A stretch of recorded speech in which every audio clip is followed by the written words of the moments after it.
Then we look at, are customers aware of this? Are consumers worried about it? Absolutely. 50%. 1 in 2 said they are absolutely worried about the increase in the last 2 years. Now, we know what happened in the last 2 years, right? The world got weird and everything went online. And so by nature, we're going to see that if business is moving into an online world, even my mom, who historically loves to go into a bank and loves to talk to a teller, guess what? She's doing a lot more online because she had to for a good year, year and a half.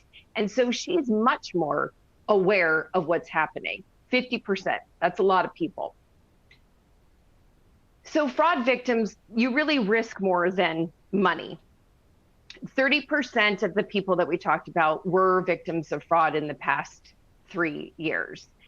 And I would venture to say that if we even increased our sample size, doubled, tripled, that this number would probably increase, not staying, static at a 30%, because there's not a day that goes by that I don't have somebody saying, oh yeah, that happened to me, or has a story to tell about where they were a victim. 61% of people reported a financial loss. That's 1/3 of the victims then also told us that it was more than $1,000. That's a lot of money, especially if I'm buying, pens. I buy everything. I buy everything online. If I need a travel size shampoo, I am buying it online. I know I could go to CVS down the street, but if I'm going to lose $1,000 over a purchase that I made that was $10, what is happening in the background there? That starts to make me very, very nervous. But it's not just the finances part.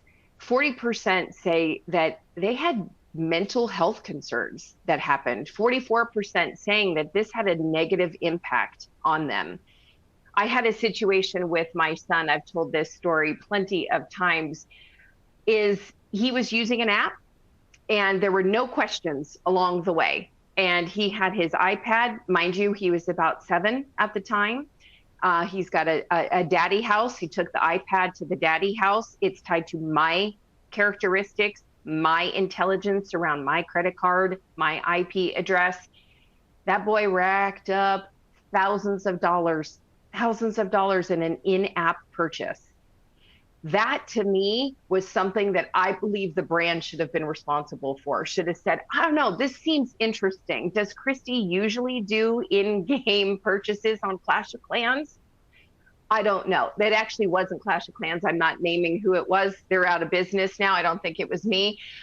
But that was one of those where I then had a really, really negative impact. And he felt bad. Poor guy. He was, 6, 7 years old. He didn't know any better. The brand should have.